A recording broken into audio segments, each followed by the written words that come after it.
नमस्कार, मैं आचार्य प्रीति आज लेकर आई है वास्तु का एक नया टॉपिक जिसमें हम चर्चा करेंगे भूमि की परीक्षा। तो मित्रों, हम लोग अपने लिए एक उचित सपनों का घर बनाना चाहते हैं, कार्यालय बनाना चाहते हैं, दुकान, गोदाम, औद्योगिक इकाइयां इत्यादि सभी। लेकिन उससे पहले हम भूमि की परीक्षा करना चाहते हैं, क्योंकि हमें ये नहीं पता होता कि कौन सी भूमि अच्छी है, कौन सी भूमि अच्छी नहीं है। अच्छी से अभिप्राय है कि हम बात करें अगर लौकिक काल की, जो कि आज वर्तमान काल में, तो हम कहते हैं जी प्राइम लोकेशन सबसे अच्छी है। किंतु हम प्राइम लोकेशन को प्राइम कैसे देखते हैं, ये वास्तु के अनुसार अगर हम देखेंगे तो हम जानेंगे कि भूमि के भी कई प्रकार होते हैं। किस व्यक्ति के लिए कैसी भूमि फलदायी है और किस व्यक्ति के लिए कैसी भूमि शुभदायी नहीं होती। अर्थात हमें जब भूमि खरीदनी है और भूमि पर भवन बनाना है, उसके ऊपर अपने जीवन का बहुत सारा काल बिताना है, चाहे वो व्यापार हो, कार्यालय हो, घर हो, अथवा सुख संपत्ति के लिए खोली गई एक दुकान हो, तो वो हमें शुभ फलदायी हो, अच्छे परिणाम देने वाली हो, उसके लिए बहुत जरूरी है कि हम भूमि की परीक्षा करें। उसके लिए कुछ ऐसे प्रकार हैं जो हमारे ऋषि मुनियों ने वैदिक काल से ही हमें बताए हैं। उन्होंने अपने संतति के सुख के लिए अनेकों प्रकार के तरीके बताए कि हम भूमि को पहचान पाए कि भूमि कौन सी अच्छी है और कौन सी त्याज्य है। तो हम बात करते हैं पहले प्रकार की कि हम जब भी कोई घर या प्लॉट बनाने के लिए भूमि का परीक्षा देखने जाएं, तो हमें सबसे पहले उस पूरे प्लॉट में से कुछ मिट्टी उठानी चाहिए। ये ध्यान रखना होगा कि मिट्टी सबसे ऊपर की न हो, मिट्टी को कुछ परत हटाकर, यानी कि लगभग आधा बिलांद मिट्टी को खोदकर उसके अंदर से जो मिट्टी निकाली जाए उसे सूंघना चाहिए। अगर मिट्टी की सुगंध मीठी हो तो वह ब्राह्मणों के लिए अति शुभ फलदायी होती है। अगर उस मिट्टी की सुगंध हल्की सी कड़वी हो तो वह मिट्टी बहुत अधिक अच्छी होती है क्षत्रियों के लिए। अगर मिट्टी की सुगंध अन्न के समान खुशबू देने वाली हो तो वह ब्राह्मण वैश्यों के लिए बहुत अच्छी शुभ फलदायी हुआ करती है। वहीं अगर मिट्टी की सुगंध मद्यपान जैसी, शराब जैसी सुगंध देने वाली हो तो वह सभी दलित वर्ग के लिए अच्छी मानी जाती है, शुभ फलदायी मानी जाती है। हम बात करते हैं स्वाद की।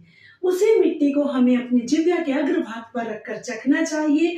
अगर वह मिट्टी का स्वाद मीठा हो तो ब्राह्मणों के लिए बहुत अधिक शुभ फलदायी होती है, सभी व्यापार और कार्यालयों के लिए बहुत अच्छी मानी जाती है, मंदिर इत्यादि के लिए भी बहुत अच्छी मानी जाती है।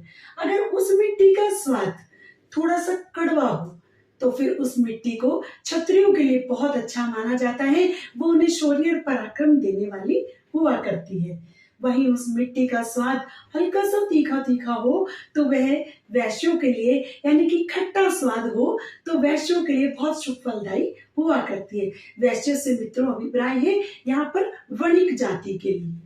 अगर उस मिट्टी का स्वाद हल्का सा तीखा, कड़वा या फिर हल्का सा दुर्गंधमय हो तो वह मिट्टी दलित वर्ग के लिए बहुत अधिक शुभ फलदायी हुआ करती है। अब हम बात करते हैं तृण परीक्षा की। तृण मतलब उस मिट्टी को, जिस प्लॉट को आप खरीदने के इच्छुक हैं, उसे ध्यान पूर्वक देखिए एक किनारे पर खड़े होकर कि उस पर किस प्रकार के पेड़ पौधे या घास इत्यादि कैसी वनस्पति लगी हुई है। अगर उसके ऊपर कुछ सफेद फूलों वाली, कुछ ऐसी कोमल वनस्पति उगी हुई है जैसे दूर्वा इत्यादि सफेद फूलों वाली, लाल फूलों वाली, तो वे ब्राह्मणों के लिए बहुत अधिक शुभ फलदायी हुआ करती है, यानी कि उस मिट्टी का नाम भी होता है ब्राह्मणी मिट्टी। वहीं अगर हम बात करते हैं थोड़ी सी ऐसे कटीले झाड़ियां, ऐसे जैसे कि आप सभी जानते हैं कि कुछ झाड़ियां कटीली होती हैं, गुलाब के फूल इत्यादि, ये सभी झाड़ियां अगर वहां पर लगी हुई है जिनमें पुष्प भी लगे हुए हैं तो वह क्षत्रियों के लिए बहुत अच्छी मानी जाती है। वहीं अगर कुछ ऐसी घास फूस, ऐसी कुछ वनस्पति हैं जिनके ऊपर अनाज जैसा, छोटे फूल जैसे, या फिर कुछ ऐसे दूर्वा इत्यादि ही है लेकिन फूल नहीं है, किंतु वहां पर कांटे भी ना हो, तो ऐसी जो घास फूस वाली जगह होती है वो वैश्यों के लिए, यानी कि बनी परिवारों के लिए बहुत अच्छी मानी जाती है। वही अगर हम बात करें कि झाड़ जंगाड़ हो, बहुत अधिक कांटों वाली हो, ऊसर भूमि हो, वह दलित वर्ग के लिए बहुत अधिक शुभ फलदायी मानी जाती है। अब हम बात करते हैं जल की। जलीय खाद्य परीक्षा किसे कहते हैं? हम सबको इन सब परीक्षाओं के साथ एक खाद्य परीक्षा सभी को करनी चाहिए। होना ये चाहिए कि जो भी व्यक्ति अपने नाम से भूमि को खरीदना चाहता है, उस व्यक्ति को उस भूमि के, उस प्लॉट के एक किनारे पर जाकर, ये ध्यान रखिए, प्लॉट के मध्य स्थान पर न हो, किसी भी एक कोने पर जाकर उसे अपने हाथ, कोहनी तक, लंबे हाथ, उंगली से लेकर कोहनी तक इतना लंबा गड्ढा खोदना चाहिए। उस गड्ढे की मिट्टी सारी निकाल देनी चाहिए। उस मिट्टी के स्थान पर उसके अंदर पानी भर देना चाहिए। उस व्यक्ति को चाहिए कि 20 मिनट बाद वह वहां पर जाकर परीक्षा करे और वहां पर देखे, अगर पानी शेष है तो वो बहुत अधिक शुभ फलदायी जमीन है। अगर वहां पर पानी नहीं है, सिर्फ कीचड़ शेष है, तो वह भी बहुत अधिक शुभ फलदायी है। लेकिन अगर वहां पर पानी है ही नहीं और वहां तरेड़ पड़ गई है, तो ऐसी भूमि को त्याज्य कर देना चाहिए। इसी को दूसरे तरीके से देखते हैं, खाद परीक्षा, यानी कि आपने उंगली से लेकर और कोहनी तक उस भूमि को खोद लिया है, उस मिट्टी को निकाल दिया है। अब उस मिट्टी को वापस उसी गड्ढे में भर दीजिए।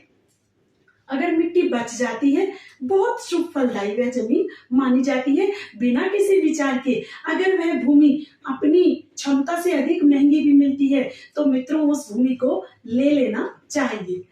अगर वहां पर मिट्टी समतल हो जाती है, भर जाती है, न जगह बचती है और न मिट्टी बचती है, तो वह भी शुभ फलदायी मानी गई है। किंतु अगर मित्रों उस मिट्टी को भर देने के बाद भी वहां पर एक गड्ढा बच जाता है, थोड़ी जगह बच जाती है, वह कितनी भी सस्ती क्यों ना मिले, उस मिट्टी को, उस भूमि को त्याज्य कर देना चाहिए। अब हम बात करते हैं रंग की। अगर भूमि का रंग, उस मिट्टी का रंग सफेद है, तो बहुत शुभ फलदायी है। सभी व्यापार के लिए, कार्यालय के लिए, औद्योगिक इकाइयों के लिए, मंदिर के लिए, बावड़ी और बगीचे, सभी कार्यों के लिए वो बहुत अधिक शुभ फलदायी है। उसे बिना किसी विचार किए खरीद लेना चाहिए।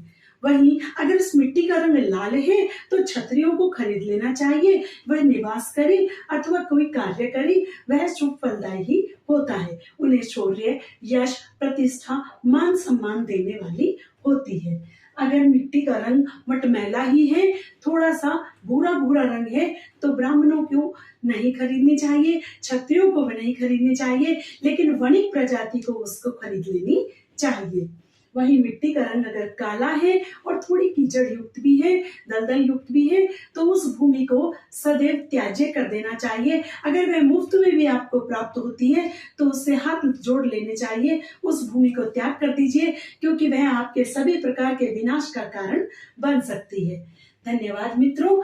अगर आपको मेरी ये वीडियो पसंद आती है, तो कृपया चैनल को सब्सक्राइब कीजिए, लाइक कीजिए और शेयर कीजिए। आगे के लिए हमारी वीडियो पर बने रहिए। धन्यवाद।